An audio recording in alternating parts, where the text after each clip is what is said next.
See what this person said about this issue. What do you think? What do you think? Just listen to what he said about this issue and tell me what you think in the comment section. Hello, you are welcome to this class. Wait till they hear so. They say Trump don't threaten to drop more bombs on terrorists in Nigeria. Threatened. You know say what Trump promised they deliver. He said go drop more bomb. Do you know that when Israel said they are ready to assist Nigeria, their high commissioner when they Nigeria don't do interview talk say they are very ready. I go tell you everything for this class. Not only that, they get one rep, one House of Rep member say, he thank God say they capture Maduro, they capture as an illegitimate president, wey rig election. He say make Trump come may international community come say this 2027, some people want to ring the election, may Trump come I go tell you everything for this class. Make we start. As you can see, now the news be this. Trump, there will be more missile strikes in Nigeria if attacks on Christians continue. January 9th, 2026. The cable. Punch. Trump warns of more US strikes in Nigeria over killings. BBC. Trump warns of more Nigeria strikes if Christians continue to be killed. This day, Trump warns of further US strikes in Nigeria if they continue to kill Christians. Reuters. Trump says there could be more US strikes in Nigeria. New York Times report. They say this interview, now New York Times now interviewed Trump. Where he talk am, make we see. What Trump said. He talk say US may carry out more strikes in Nigeria. He said this thing go happen if they continue to dey kill Christians. He made the statement in an interview. The exact words, I would love to make it one-time strike. He said na one-time strike now he won't do the one wey he don't do. He no wan do again.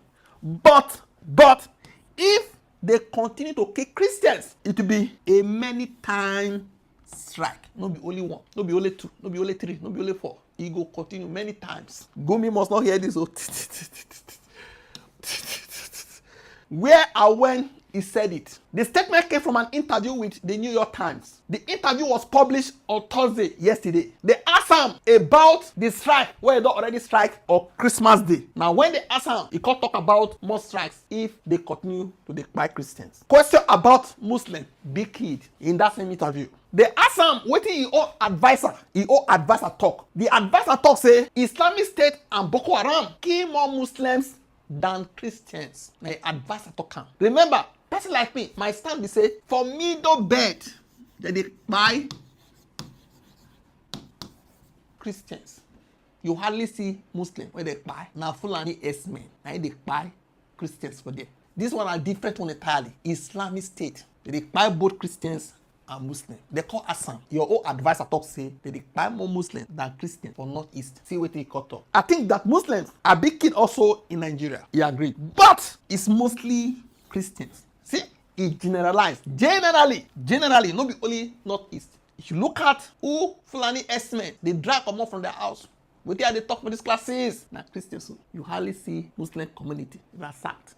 We are not talking about ISWAP and Boko Haram now. Even though say they require plenty Christians. In short, recently they talk say convert to Islam or die for Adamawa. You saw the news, Abi? Okay? Do you know that Israel, they are serious about helping Nigeria to stop terrorism? I don't know whether you say when he greets Christians around the world with this message. From Jerusalem, I send warm greetings to our Christian friends around the world. I wish you a Merry Christmas and a Happy New Year. From here, the Holy Land, Israel, the only country in the Middle East where the Christian community is thriving. Israel is the only country in the Middle East where Christians can practice their faith with full rights and in total freedom, where Christian pilgrims are embraced with open arms and are so deeply appreciated. The persecution of Christians or members of any religion cannot and must not be tolerated. And Muslim militant displacement and attacks against Christians in Nigeria, that too must end. And said this while in a press conference with Trump. And we openly said we want to make sure that the border area right next to our border is safe. We don't have terrorists, we don't have attacks, and we also want to secure our Druze friends. And by the way, I think not only the Druze, but other minorities, especially the Christians, should be protected as well in Syria and throughout the Middle East and in Nigeria. And this. There are some people who believe that, that faith should be silent and terrorism should be understood. No. Faith should speak its voice, and terrorism should be confronted, not understood, confronted and defeated. I see the battle against us and the battle against our Judeo-Christian tradition. They go to Europe, they go to the United States, they go to Africa, Nigeria. And we are conscious of the fact that Christians are being persecuted across the Middle East, in Syria, in Lebanon, in Nigeria, in Turkey, and beyond. Beleaguered communities who deserve our help. Just as you are helping us, we want to help back. And we're capable of doing that.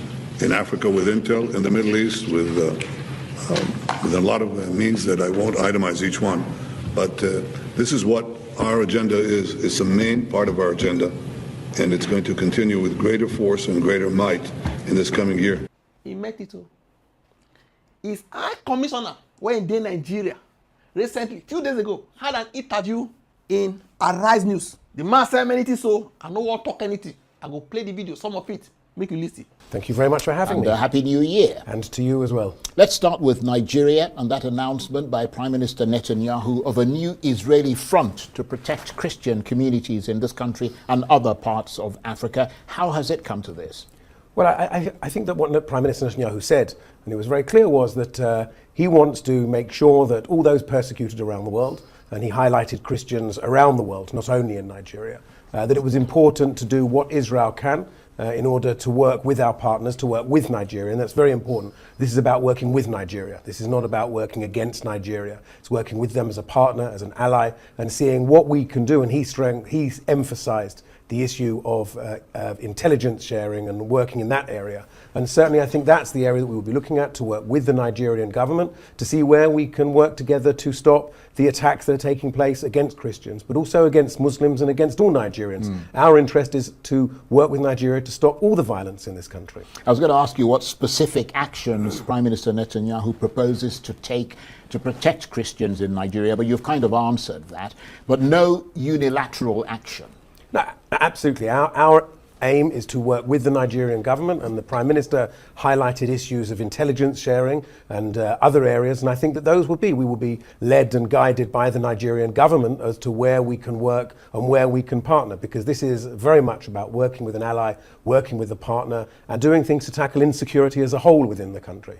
And I mean, you're obviously, Israel is a staunch ally of the United States. I mean, if Mr. Trump was to decide to take some further action in Nigeria unilaterally, what would Israel's response be? I mean, I know it's a hypothetical situation. Well, one, it's a hypothetical situation, and two, I think there's probably a better question to ask the American ambassador rather than the Israeli ambassador as to what the well, the question is, what would Israel's response be? Well, in a hypothetical, we'd have to see what the situation was. I couldn't tell you what our response is. What I can tell you is that we want to work with the Nigerian government to see what we can do to help and work with them to tackle insecurity across the country. And how has the Nigerian government responded to Mr. Netanyahu's statement? I'm wondering if there's been any sort of behind-the-scenes diplomatic communication about this between you and the Tinubu administration? Well, any communication behind the scenes will obviously remain behind the scenes. But as I said, Prime Minister Netanyahu has made our position clear, and so anything that we can do in those areas, and obviously